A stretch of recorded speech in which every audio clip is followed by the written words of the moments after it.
congrega aqui, continue aqui. Tu não sabe de nada, você. Tu não sabe de nada. Fica onde tu tá. Floresça onde tu foi plantado. Esse aqui é um jardim bem cuidado. Às vezes aparece algumas lagartas. Todo jardim tem lagarta, todo paraíso tem serpente, né? Mas a palavra vai afugentar a serpente. A palavra, a vida de oração vão asfixiar as lagartas, os roedores, as lacraias, as pragas, os insetos. Continue cuidando desse jardim. O jardim também pode ser sua casa. O jardim também pode ser o seu casamento. Talvez as borboletas da alegria, da esperança, elas não estão visitando o teu casamento, o teu lar, a tua casa, a tua igreja, porque tu não está cuidando. Experimente cuidar bem do seu jardim e você vai ser surpreendido com a visita de 3.000 borboletas. Vocês podem aplaudir isso. Em favor do teu servo, que irá fazer uso da tua palavra para falar conosco esta noite, coisas, ó Deus, que provém do coração de Deus ao coração do preletor, para falar para nós e que possamos nos alegrar na tua presença. O Senhor tem estado conosco estes dias e hoje não é diferente. Esperamos a tua direção, a tua graça e a tua bênção, Pai. É o que nós te pedimos, em nome de Jesus, nós te agradecemos. Amém. A paz do Senhor para todos. Amém. Parabéns pelos 69 anos, quase 7 décadas, de que a caneta da Assembleia de Deus do Barulho está nas mãos de Deus. E Deus, então, tem escrito uma história muito linda, uma história cheia de desafios, reveses, agruras, problemas, mas muitas conquistas, vitórias e alegrias. Quero trazer um abraço da Assembleia de Deus de Pinheiros, na qual eu sou pastor, ao nosso líder. Que Deus o abençoe, pastor Clementino Barbosa, a toda a diretoria, a todos os dirigentes de congregação presentes, a todos os irmãos e irmãs, a regional 6, está tendo uma participação mais efetiva no dia de hoje. O pastor que me introduziu aqui ao culto, um abraço, Deus abençoe. O pastor Marcos Gouveia fez a leitura devocional em Atos capítulo 2, versículos 42 a 47.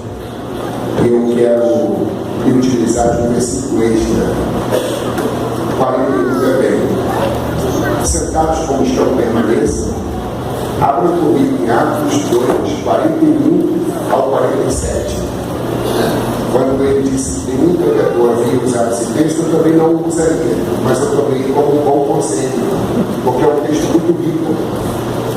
Eu ia trazer um outro texto para ser analisado com os irmãos, interpretado e fazer a aplicação pessoal, mas eu acredito que esse texto também é muito bem-vindo para o momento. E se tratando de um tema tão importante e atual, os desafios de uma igreja relevante na atualidade. Atos capítulo 2, versículos de número 41 a 47, fala das primeiras conversões. De sorte que foram batizados os que de bom grado receberam a sua palavra. E naquele dia agregaram-se quase 3.000 almas. Digo comigo, quase 3.000 almas. E perseveravam na doutrina dos apóstolos e na comunhão, e no partir do pão e nas orações, e em toda a alma havia temor. e muitas maravilhas e sinais se faziam pelos apóstolos, e todos que criam estavam juntos e tinham tudo em comum, e vendiam suas propriedades e fazendas e repartiam com todos, segundo cada um havia de mister. E perseverando unânimes todos os dias no templo, e partindo o pão em casa, comiam juntos com alegria e singeleza de coração. Diga comigo, alegria. Louvando a Deus e caindo na graça de todo o povo. E todos os dias acrescentava o Senhor à igreja aqueles que se haviam de salvar. Mantenham suas Bíblias abertas, por favor, não as fechem, pois nós pretendemos consultar o texto ao longo de nossa fala. Nós temos o tema aqui, os desafios de uma igreja relevante na atualidade, e eu quero subordinar a minha fala também a um outro tema. Há corpos que incham, há outros que engordam, ainda outros que aumentam, ainda outros que crescem. Todos aumentam de tamanho, mas só o que cresce é saudável. Eu vou repetir a frase dela. Há corpos que incham, há outros que engordam, ainda outros que crescem. Todos aumentam de tamanho, mas só o que cresce é saudável. Quem saberia citar essa frase longa comigo? Vamos tentar? Há corpos que incham, há outros que engordam, ainda outros que crescem. Todos aumentam de tamanho, mas só o que cresce é saudável. Inchaço não é saúde, obesidade nem sempre.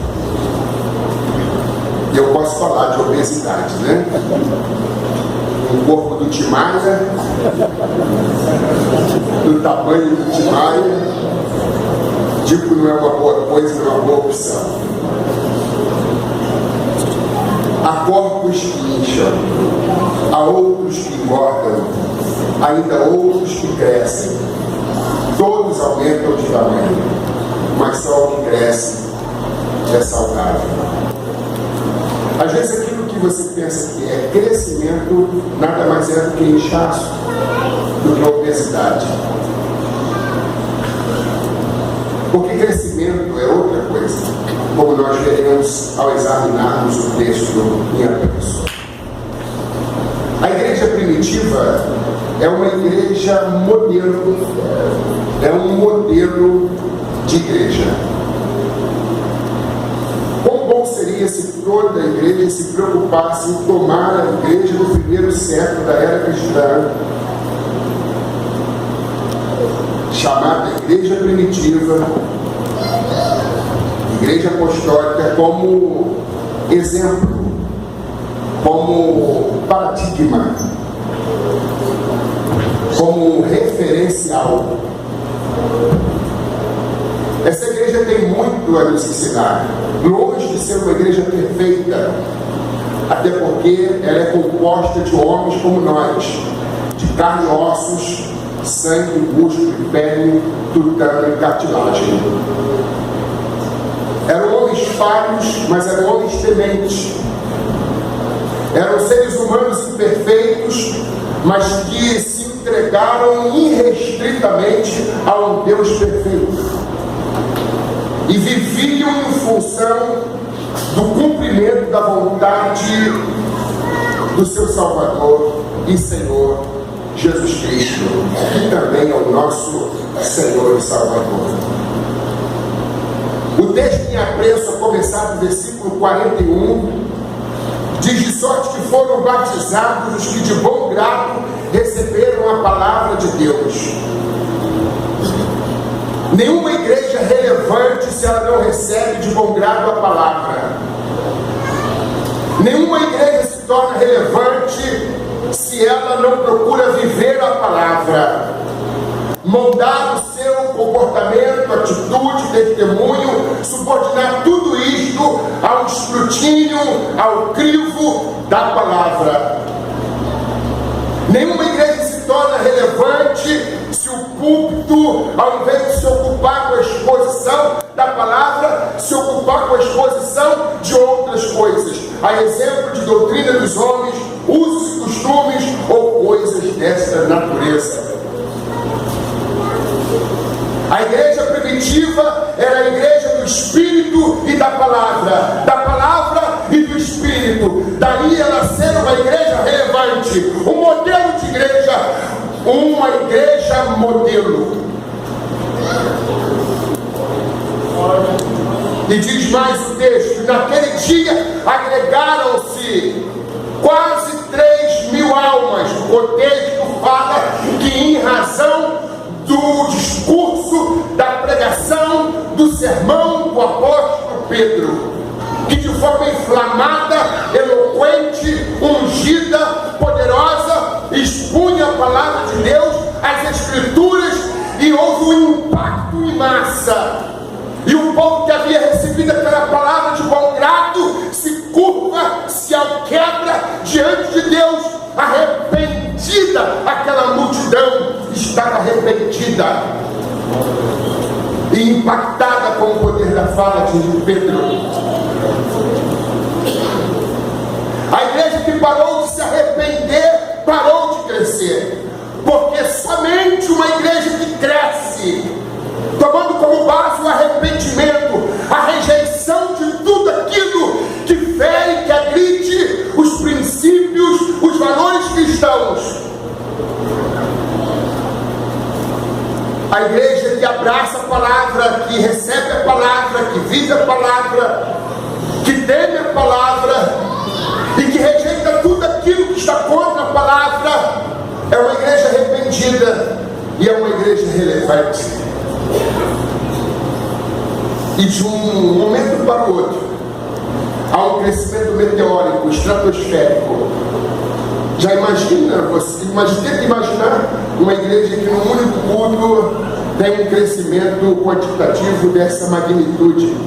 Mais 3.000 almas prontas para serem batizadas, impactadas, arrependidas, pois receberam a palavra de bom grado. Digamos, quase 3.000 borboletas, fazendo uma análise contemporânea à luz da fala do jornalista Mário Quintana, nascido em Alegrete, no Rio Grande do Sul. Ele diz que quem cuida bem do seu jardim não precisa correr atrás das borboletas. Há muitos pastores midiáticos, há muitos pastores que estão usando de recursos tecnológicos para atrair as multidões, as massas, as pessoas. Há muitas igrejas que estão fazendo campanhas mirabolantes, com temas impressionantes para atrair multidões. Não que a igreja não deva se utilizar de meios midiáticos, como o jornalista nunca diria o contrário. Claro, em tendo recursos, condições, esteja nos rádios, nas televisões. Mas que torna uma igreja relevante não é a mídia, não é o tamanho, a beleza arquitetônica, a bancada, os estofados, o granito Carrara, o mármore. O que torna a igreja relevante é uma igreja que se identifica com Cristo e que se amolda nos princípios, nos ensinamentos de Cristo. Uma igreja que dá importância à palavra e se subordina a ela. Mário Quintana diz que quem cuida bem do seu jardim não precisa correr atrás das borboletas. Os pastores são jardineiros, agricultores. Os obreiros e membros são os seus auxiliares, que também têm o mesmo papel e função de cuidar bem do jardim. A igreja nada mais é do que um jardim. Cada um aqui é uma flor em particular. E o que a gente faz enquanto jardineiro? A gente procura evitar grande quantidade, pelo menos exposição exagerada do sol. A gente procura oferecer sombra. A gente rega, porque tem que deitar água nas raízes das plantas, senão elas sucumbem, perdem seu brilho, elas morrem, elas não resistem. Então somos jardineiros, agricultores, temos muitos auxiliares cuidando da agricultura, cuidando do plantio de Deus, cuidando da plantação do Senhor, cuidando do jardim de Jesus, que é a igreja. E como a gente cuida, pregando a palavra conforme ela é, como a gente cuida, a base de oração, como a gente cuida, amando, perdoando, viveu bem quem muito amou, quem muito perdoou, quem muito sorriu, quem muito fez sorrir. Como a gente cuida bem do jardim, é mantendo um clima de alegria, de respeito, de comunhão. Aí as pessoas vão sendo informadas, a notícia vai sendo levada de boca em boca. Tem que conhecer minha igreja, você precisa conhecer meu pastor, você precisa conhecer o dirigente da minha casa de oração. A gente se ama, lá é uma comunidade de fé, nós somos amigos, nós nos importamos com a dor do outro, com o sofrimento alheio, nós somos verdadeiramente irmãos. Quando um está triste, os outros se entristecem. Quando o membro enferma, todo o corpo padece. Mas quando o membro se regozija, todo o corpo também se alegra. Aí as pessoas vão querer conhecer esse jardim tão bem cuidado. E as borboletas vão começar a aparecer. 1, 2, 3, 4, 5, 10, 20, 30, 40, 50, 60, 200, 300. E as pessoas quererão fazer parte desse jardim bem cuidado. Os apóstolos eram jardineiros, os apóstolos eram os agricultores de Deus, os obreiros e auxiliares também o ajudavam na condição de auxiliares, cuidando do jardim, cuidando da igreja. E quem cuida bem do seu jardim não precisa esbaforidamente, com um puçar na mão, ficar correndo, tentando trazer as almas. Se tem vida de oração, tem poder. Se tem poder, tem cura, tem milagre, batismo com o Espírito Santo. Se tem vida de oração, se o jardim está sendo cuidado com a palavra oração, se o Espírito Santo está no centro daquela igreja, se Cristo está no centro daquela comunidade, o poder, a unção, a graça, a glória de Deus vão atrair as borboletas aos arredores e as trarão para o jardim bem cuidado. Há uma preocupação muito grande. Eu cheguei do Rio de Janeiro há 7 anos e alguns meses, e logo que conheci a Assembleia de Deus de Guarulhos, eu percebi a preocupação que ela tem quanto à palavra, a reverência, o respeito e o cuidado. John Stott diz: não se preocupe com quem entra na sua igreja, se preocupe com quem assume o púlpito da sua igreja. E há essa preocupação legítima, esse cuidado de não facultar, de não dar acesso a qualquer pessoa, a ineptos, para que se faça uso das Escrituras. Há esse zelo, esse cuidado, essa preocupação. Pastores, o culto da sua igreja não é para os seus amigos, mas sim para os amigos de Deus. Ele é meu amigo, vou convidá-lo. Procure saber se teu amigo é, antes de tudo, amigo de Deus. Porque chamar um amigo para poder pregar, que diferença ele fará na vida dos ouvintes? O que ele terá de relevante para passar para os ouvintes, se ele não for amigo de Deus, apenas seu amigo? Ele é meu amigo, eu vou convidar. Não. Ele é meu amigo, mas antes de tudo, ele é amigo de Deus. Então franqueie o culto, e você estará fazendo um bem enorme para a sua comunidade, para a sua igreja, para a sua congregação. Era a preocupação desse povo que recebia a palavra de bom grado, e de repente o jardim recebe a visita de quase 3.000 borboletas. historicamente, depois de um sermão tão inflamado, poderoso, anunciado por Pedro, o apóstolo, 3.000 almas arrependidas aceitam a Jesus e se submetem às águas do batismo. O versículo de número 42 diz assim: e perseveravam na doutrina dos apóstolos, nos ensinamentos apostólicos. Era a igreja da palavra, era a igreja que buscava conhecimento, é a igreja que discernia e sabia diferir o que os falsos apóstolos, o que os verdadeiros apóstolos estavam preconizando, ensinando. E eles abraçavam o evangelho verdadeiro e genuíno. Há muitas igrejas que estão abraçando religião e não o evangelho. Estão abraçando religião e não Jesus. Mais Jesus, menos religião. Mais Jesus, menos religião. Mais Jesus, menos religião. A religião cansa, mas Jesus nos faz descansar. A religião cansa, mas o evangelho, que é poder de Deus, nos faz descansar.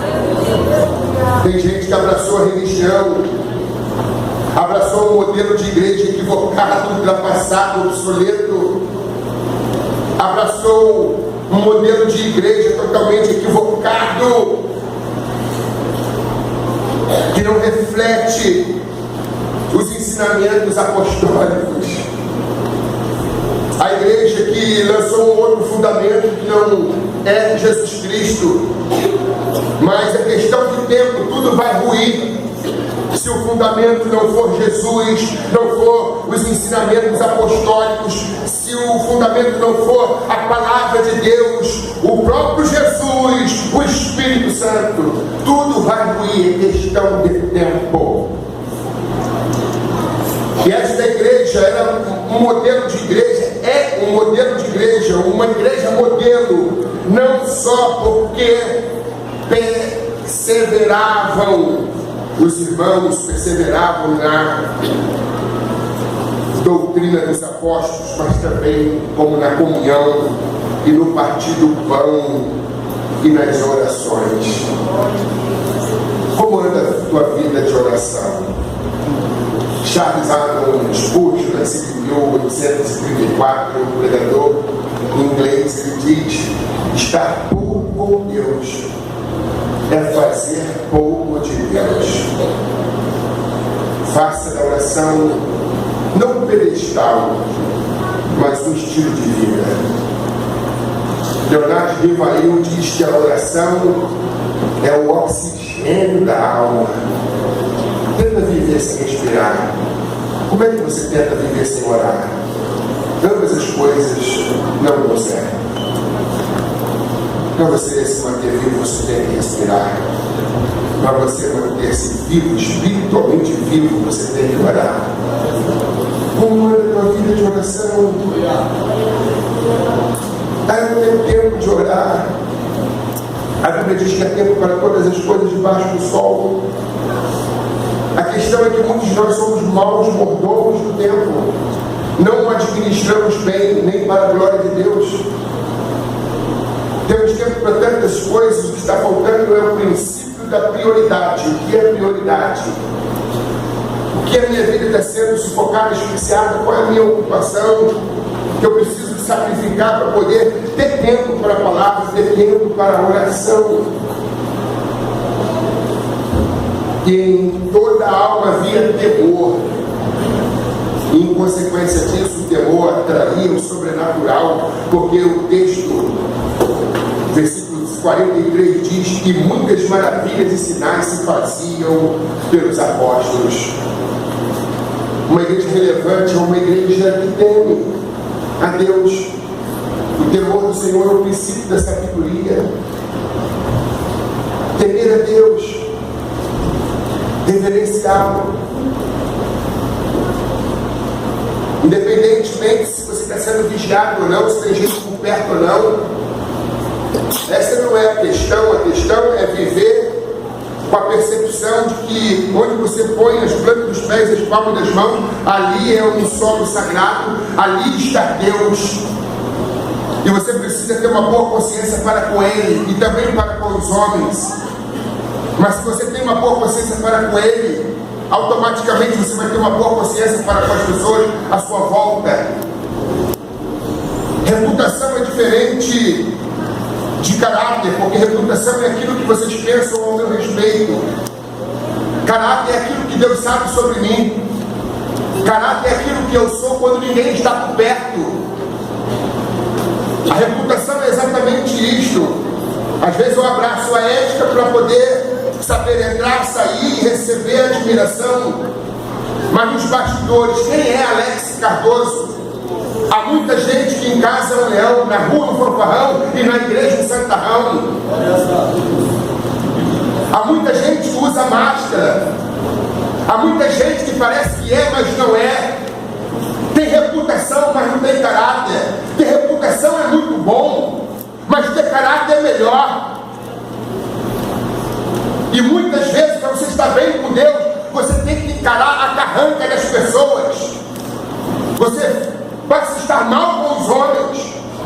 Se você é um homem, uma mulher que abraçou valores, princípios, se você tem um compromisso com a palavra e com o Deus da palavra, com a palavra de Deus, muitas vezes você vai ficar mal com as pessoas, muitas vezes a tua reputação vai ficar arranhada.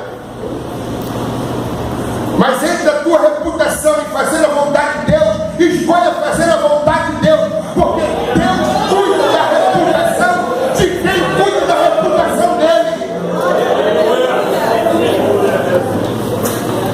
Antes eu ficava muito preocupado com a minha reputação, hoje não, com a reputação de Deus. Enquanto eu cuido da reputação dele, ele cuida da minha reputação.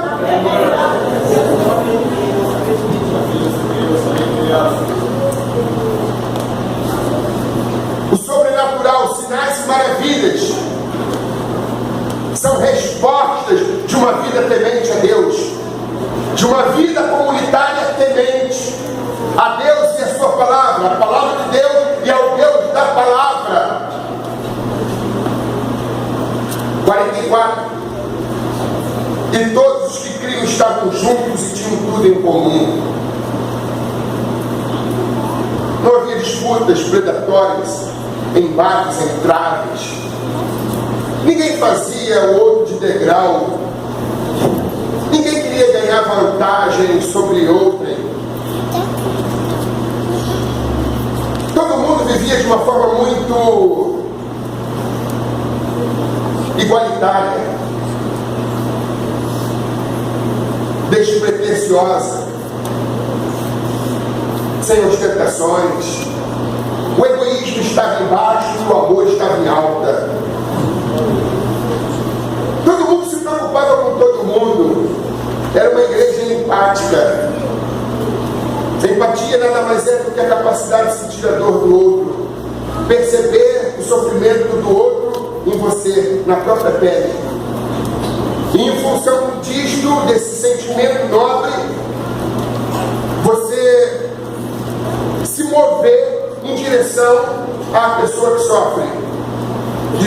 Dizendo, eu preciso fazer alguma coisa por aquela pessoa, porque ela está padecendo, e eu sinto o seu padecimento. Ela está sofrendo e eu sinto o seu sofrimento. A sua dor é a minha dor. Isso é a igreja, o corpo de Cristo. Quando um membro adoece, todo o corpo padece. Quando um membro recupera a cura, todo o corpo se regozija. Igreja relevante é a igreja primitiva. A igreja relevante do século XXI é aquela que se espelha na igreja muito primitiva. É aquela que se molda ao arcabouço doutrinário, aos ensinamentos apostólicos. Aqui a igreja primitiva se submeteu. Versículo 45: e vendiam suas propriedades e fazendas e repartiam com todos. Caridade, o amor em exercício, não o amor verborrágico, de boca para fora. Tem gente que diz assim: você está com algum problema? espera só um pouquinho que eu tenho que resolver um problema, depois eu te ouço. Perguntou por quê? Não perguntou porque ama, não perguntou porque foi movido ou movida pela empatia, perguntou por causa de um verniz social, eclesiástico. Quem pergunta se compromete. Perguntar, sem demonstrar real interesse em se comprometer com a causa, com a questão. É hipocrisia, é religiosidade barata. Não cruze os braços. Aquele que morreu por você, morreu de braços abertos. Ter vontade não é o bastante. Querer não é suficiente. Precisamos arregaçar as mangas e fazer. O nosso evangelho não pode ser um evangelho verborrágico, falacioso, um evangelho de palavras. Se Deus quisesse palavras, Ele compraria um dicionário. Ele quer atitudes. Palavras o vento leva. Deus requer atitudes práticas, vivenciais, comportamentais, reais, originais. E todos que estavam juntos e tinham tudo em comum e vendiam suas propriedades e fazendas e repartiam com todos, segundo cada um havia de mister, conforme a necessidade de cada pessoa. E perseverando unânimes todos os dias no tempo, assiduidade, frequência aos trabalhos, aos cultos, às programações, pessoas mais do que envolvidas, elas estavam comprometidas. Eu me lembro de um pregador que falou, em certa ocasião, dos crentes envolvidos e dos crentes comprometidos. O crente galinha e o crente porco. Eu falei, meu Deus, onde isso vai dar? Não é um bom sinal, galinha e porco. Mas ele falou que a galinha, ela se envolve. É diferente do porco que se compromete. Na grande maioria dos hotéis onde você se hospeda, dentre tantas coisas saborosas no café da manhã, tem lá ovos com bacon. A galinha precisou morrer para que o ovo tivesse ali? Não. Ela se envolveu, ela colocou um ovinho, cumpriu seu papel, também Vivinha da Silva. E às vezes quando ela está lá na chácara, no sítio, na fazenda, no quintal da casa, para enrolar o dono, ela, para não ir para a panela, diz, eu boto um ovinho hoje, descanso meu ventre, no dia seguinte, no outro dia, então eu coloco mais um ovo, um dia sim, um dia não, vou colocando um ovo, e eu não perco o senso de utilidade, e o patrão aí pensa que vale a pena manter a galinha viva. Um ovinho sim, um ovinho não, um dia sim, um dia não, tem um ovinho lá no galinheiro, no ninho. Mas para você ter um bacon, o porco pode te oferecer o bacon sem oferecer a própria vida. O porco se lascou. Ele deu a vida para você saborear o bacon. É diferente da galinha. E o que Deus requer é exatamente essa consciência de doação irrestrita, de entrega. Quem não se rende a Deus, se rende ao caos. Para você receber o que Deus está te dando, é necessário você entregar o que Ele está te pedindo. E Ele está te pedindo tudo, tudo, tudo, tudo, tudo, tudo ou nada. Ele não aceita um ovinho hoje, um ovinho depois da manhã, ou um ovinho hoje, um ovinho amanhã. Ele quer você mais do que o ovo, mais do que a oferta. Deus quer o ofertante. Você é o que Deus quer. Não é tanto o que você faz ou o que você bota, é o que você é o que Deus quer. Vocês podem aplaudir o Senhor Jesus Cristo.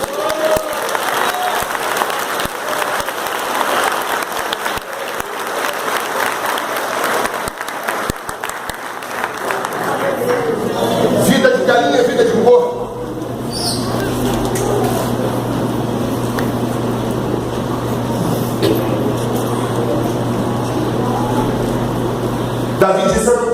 oferecer ao meu Deus aquilo que não me custe sacrifício. Eu quero servir a Deus desde que eu não tenha que abdicar dos meus sonhos, dos meus anseios, dos meus planos e desejos. A igreja primitiva era uma igreja sacrificável. As pessoas aceitavam Jesus sabendo de que a vida delas estava em risco, porque muitas abandonavam a religião estatal, o judaísmo, e aderiam ao cristianismo, e havia uma perseguição ferrenha. Então, romper com o judaísmo, isso se traduzia como morte certa. E mesmo sabendo, hoje se aceita Jesus para ficar rico, se aceita Jesus para ter alívio. Jesus não morreu para a gente ficar rico. Jesus morreu na cruz para a gente ser salvo e não padecer no inferno e viver com Ele por toda a eternidade. Ele tem Wilson Tozer, mais conhecido como Adado Tozer, um pastor nascido na Pensilvânia, um pastor norte-americano. Na sua oração ele diz: ó, dai-me, ó Deus, a verdade e a felicidade.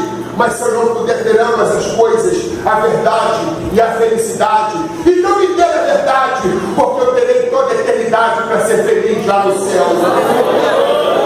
A felicidade do lado de cá é uma consequência. Eu não quero dizer que você não deva buscar felicidade, busque, mas não faça disto a tua bandeira. Porque viver conforme Jesus quer, uma vida cheia de renúncias, significa sacrificar a própria felicidade para viver a verdade, porque sabe que terá toda a eternidade para ser feliz com aquele que te deu salvação. Há uma igreja que defende o jogo há 40 e poucos anos. Pare de sofrer como se isso fosse possível. Pare de sofrer como? A Bíblia não ensina uma forma para você parar de sofrer. A Bíblia te ensina uma forma de lidar com o sofrimento e com a dor, extrair o melhor do pior e procurar fazer as melhores coisas nos piores momentos, sem se tornar refém das circunstâncias adversas. Se a coroa de Jesus foi de espinho, por que a nossa coroa deveria ser de flores?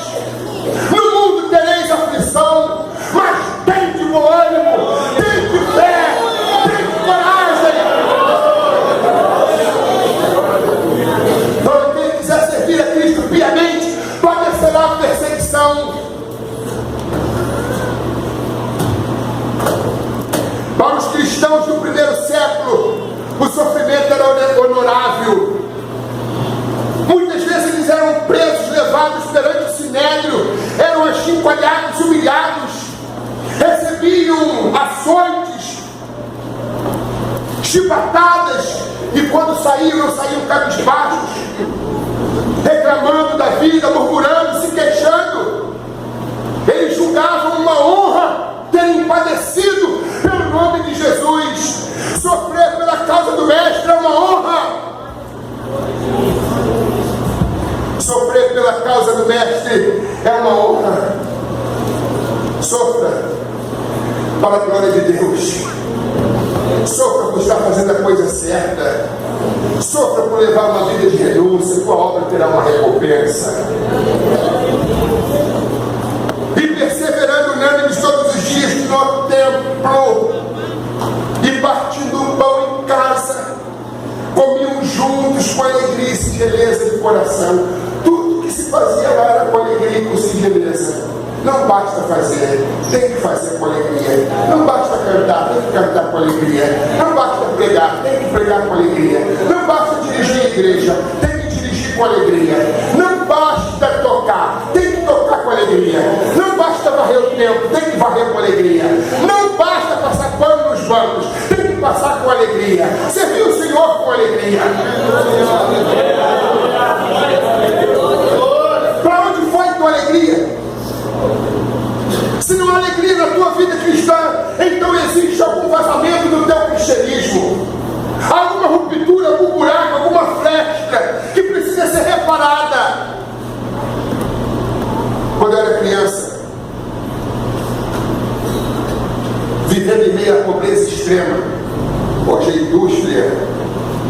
quase tudo no Brasil e no mundo está muito presente. Hoje a gente quer uma panela com design arrojado, uma panela de cores diferentes, de um alumínio mais grosso, menos grosso, mais resistente, menos resistente, tem panela de toda performance. Mas antigamente, 40 anos para trás, as moças, os rapazes se casavam, não tinham din-din e nem tinha facilidade de acesso para comprar panelas. As panelas eram herança de família. As panelas eram as panelas da mãe, que a mãe havia recebido da avó, e que a mãe que recebeu da avó, sua mãe, a avó da filha, a tataravó, havia comprado. Então as panelas do jovem casal eram panelas com 80 anos. Aí, pelo uso de décadas e décadas, foi muitas e muitas vezes ao fogo,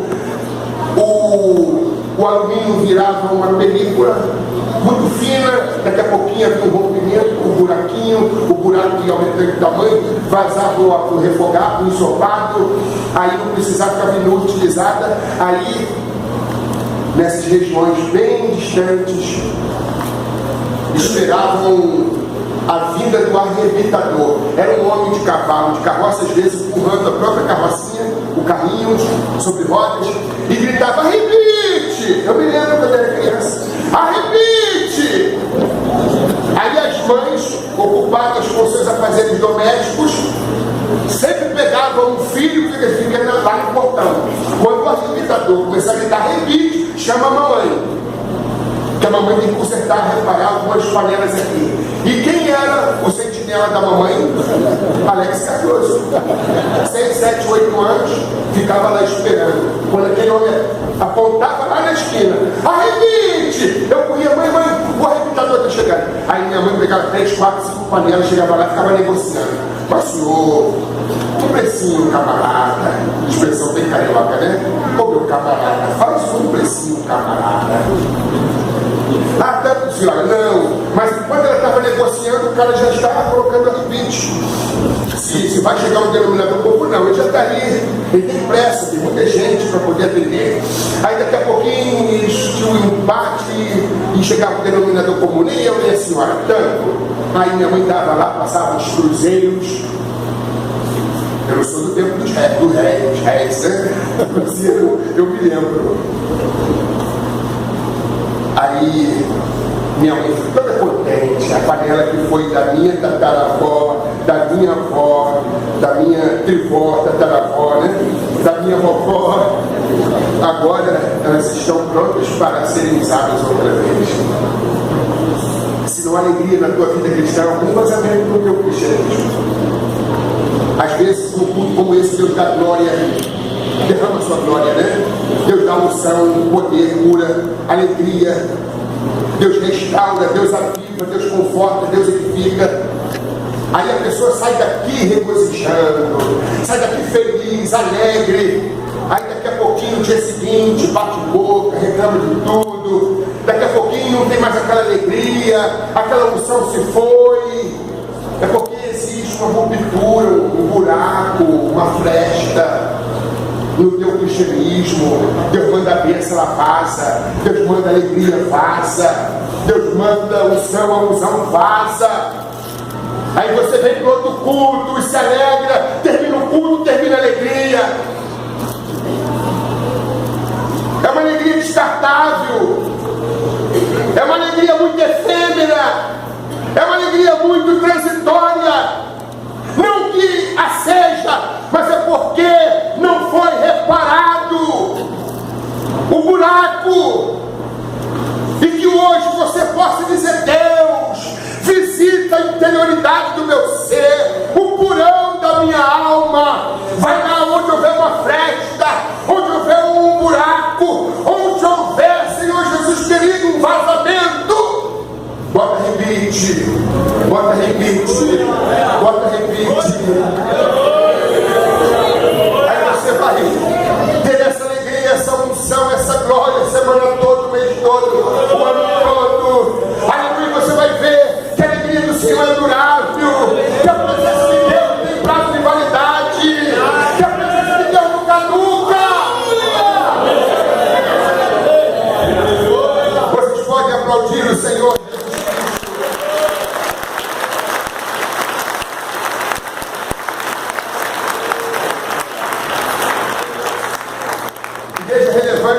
arrebitada. Não é igreja furada, com fresta, com buraco. Vamos reparar as brechas. Louvando a Deus, para terminar, para concluir, e caindo na graça de todo o povo. Qual é, dos senhores, das senhoras, dos irmãos, das irmãs, que ao invés de dizer e caindo na graça, diz caindo na simpatia? Alguma tradução aí, versão revista bem corrigida, e caindo na simpatia? Tem alguém? A irmã, e caindo na simpatia de todo o povo. A igreja primitiva era uma igreja simpática, não era uma igreja austera. Era uma igreja que sorria, que abraçava. Não era só uma igreja efetiva, que arregaçava as mangas para evangelizar, para fazer a obra de Deus. Era uma igreja afetiva, cheia de afeto. Uma igreja relevante, ela é efetiva, mas sem perder a afetividade. Era uma igreja comunitária, uma igreja onde as pessoas sabiam o nome de uma das outras. Era uma igreja que tocava e se deixava ser tocada. Era uma igreja acessível. Era uma igreja que tinha cheiro de gente. A liderança não vivia dentro de uma redoma. A liderança tinha cheiro de povo, cheiro de gente. Tocava e se deixava tocar. A igreja, a liderança, eram igrejas e lideranças afetivas e afetivas, efetivas e afetivas. E com isso, a igreja caía na graça, caía na simpatia de todo o povo, dos não crentes. Eu quero conhecer essa igreja. Mudou a vida do meu vizinho. Mudou a vida daquele cara que só vivia brigando, bebendo nos botequins. Mudou a vida do traficante, da mulher de vida fácil.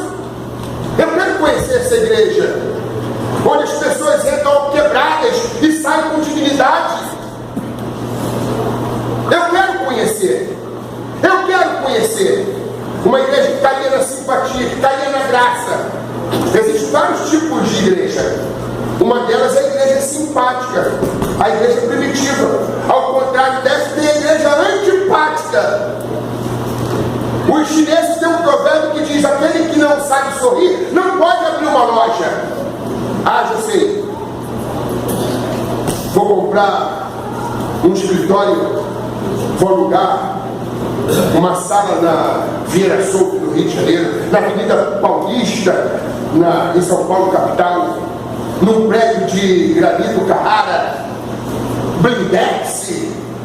Vou colocar uma recepcionista, um introdutor de terninho, de blaze, que sejam bilíngues, trilíngues.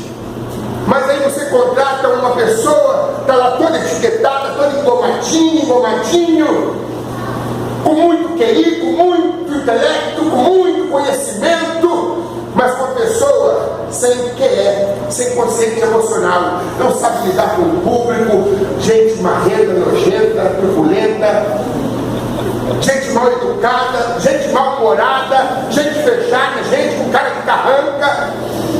Aí o patrão disse: mas por que não deu certo? O endereço é o melhor, o mais caro de São Paulo e do Rio.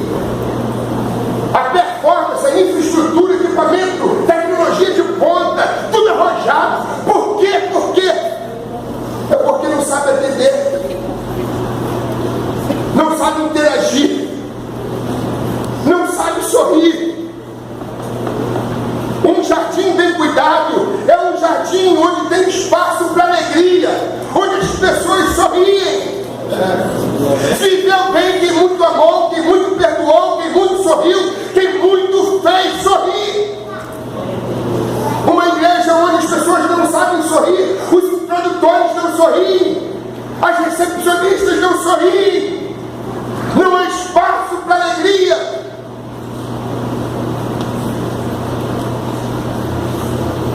Então, o jesuíta Teilhard de Chardin,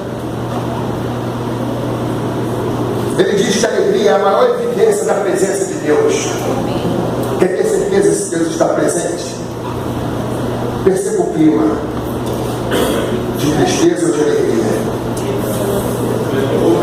depressão, melancolia ou de contentamento, de alegria. Deus está aqui. Alegria nesse lugar. Pegar de Jardã, a maior evidência da presença de Deus é a alegria. Teólogo africano Santo Agostinho, bispo de Hipona, ele diz que cada cristão deveria ser um aleluia da cabeça aos pés, ou seja, deveria ser uma alegria ambulante, saltitante. Seja como Abacuque, ainda que a figueira não floresça, ainda que não haja fruto da videira, ainda que o produto da videira não tenha os correios não vajam vacas, nem as ovelhas malhadas, ainda que essas sejam arrebatadas. Dizia o profeta Abacuque, todavia, eu me alegrarei, eu me alegrarei, eu me alegrarei no Deus da minha salvação.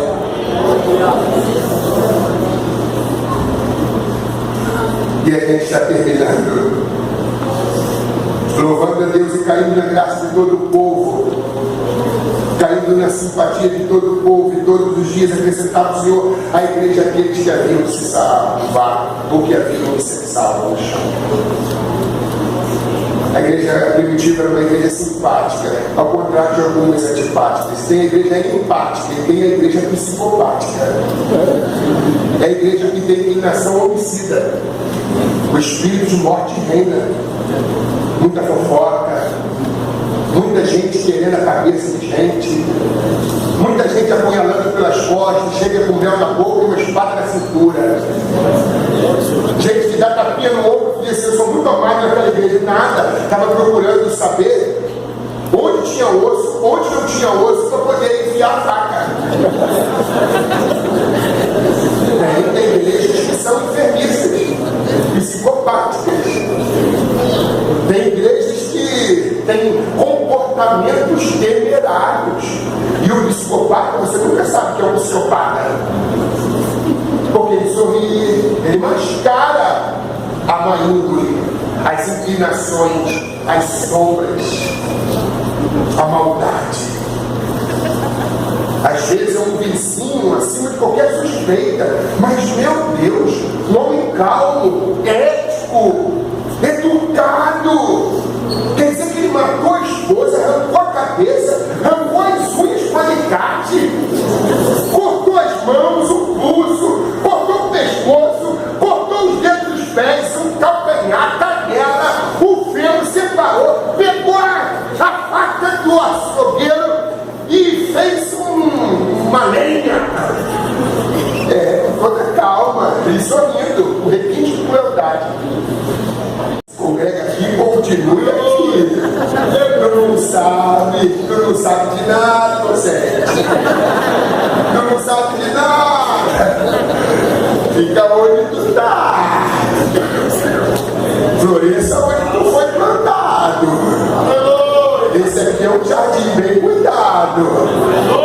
Às vezes aparece algumas lagartas, todo jardim tem lagarta, todo paraíso tem serpente, né? Mas a palavra vai afugentar a serpente. A palavra, a vida de oração, vão asfixiar as lagartas, os roedores, as lacraias, as pragas, os insetos. Continue cuidando desse jardim. O jardim também pode ser sua casa. O jardim também pode ser o seu casamento. Talvez as borboletas da alegria, da esperança, elas não estão visitando o teu casamento, o teu lar, a tua casa, a tua igreja, porque tu não está cuidando. Experimente cuidar bem do seu jardim e você vai ser surpreendido com a visita de 3.000 borboletas. Vocês podem aplaudir isso.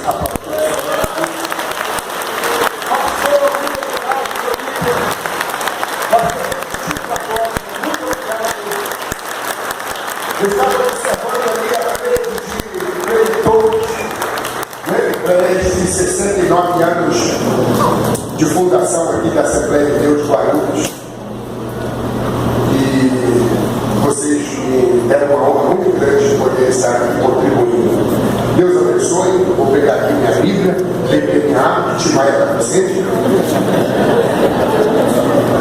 motivo para poder parar de falar.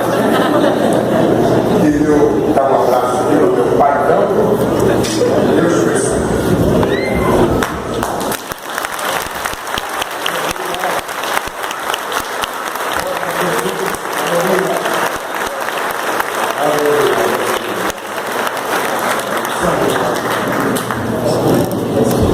É algo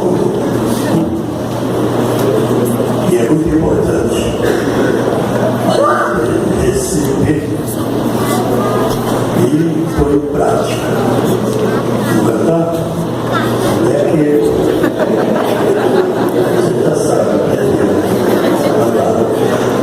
aleluia, aleluia, aleluia, aleluia, glória a Jesus. Aleluia, aleluia, aleluia, aleluia, glória a Jesus. Glória a Jesus, aleluia, glória a Jesus, aleluia, glória a Jesus, aleluia,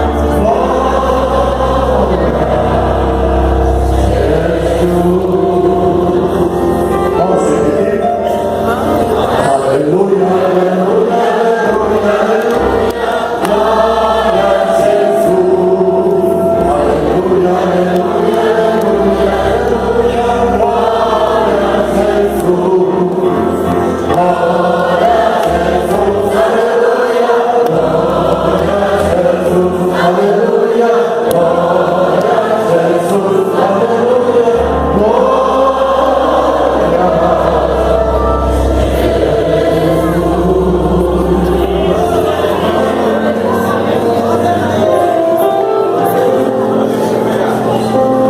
Quero agradecer a operação e a participação do pastor Alex. É um amigo, é um secretário também ali do Brás, e é uma pessoa que sempre, quando convidamos, nós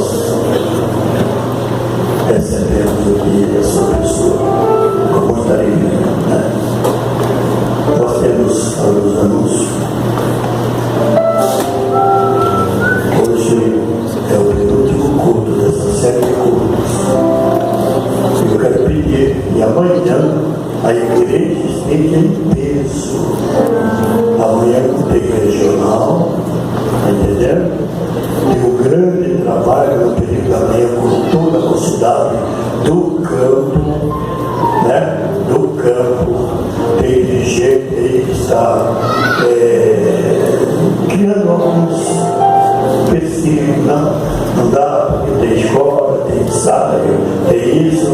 A mocidade está convocada para estar aqui. O Marcos vai falar melhor sobre isso.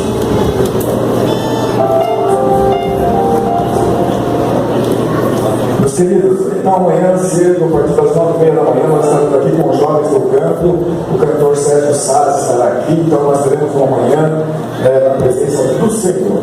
E à noite, às 18h45, nós teremos aqui um culto de encerramento com a presença do pastor Ivanildo Guedes, que estará ministrando a palavra do Senhor. Então todos os irmãos estão convidados a estar aqui conosco, e com certeza vai ser uma grande bênção, né? Como tem sido durante todos esses dias. A gente percebe que Deus veio corroborando a sua mensagem, né? Pela segunda vez nós ouvimos algo importante, né? Deus morreu não para te deixar rico, Deus morreu para te salvar, né? Que vai na contramão de tudo que nós ouvimos hoje na mídia, de um modo geral, né? Como disse o pastor Paulo Romero ontem, e foi hoje corroborado pelo pastor Alex. Antigamente os testemunhos eram: olha, eu era um pecador, eu fazia isso, aqui, Deus me transformou. Hoje os testemunhos são: olha, eu não tinha nada antes, agora eu tenho isso. Então perceba que o foco do evangelho mudou. Mas o verdadeiro evangelho é aquele que transforma o pecador em um santo, em um justificado, aquele que vai morar com o Senhor para todo sempre. Amém? Então não perca, amanhã pela manhã, todos os jovens do campo, da sede, e à noite, às 18h45, grande culto de encerramento. Uma informação: o jovem Daniel, que nós mencionamos no falecimento dele, que é irmão do pastor Ademir, partir na parte da manhã, provavelmente a partir das 10 horas. E o sepultamento será às 16. Então vai ser só amanhã, porque ele teve que ser liberado ainda, o corpo dele ser liberado do hospital, teve que passar pelo IML, então é um trâmite tanto burocrático que demora bastante. Então, somente amanhã, após as 10, em que será liberado o velório e o sepultamento será às 16 horas, ali um bom sucesso. Cemitério do Bom Sucesso, que é lá perto do trevo do Bom Sucesso, mais afastado, na sala de número 5. Os irmãos que puderem estejam lá apoiando, ajudando a família, orando por eles, dando seu apoio, dando seu abraço e ajudando aqueles irmãos que estão passando por esse momento tão difícil. Amém?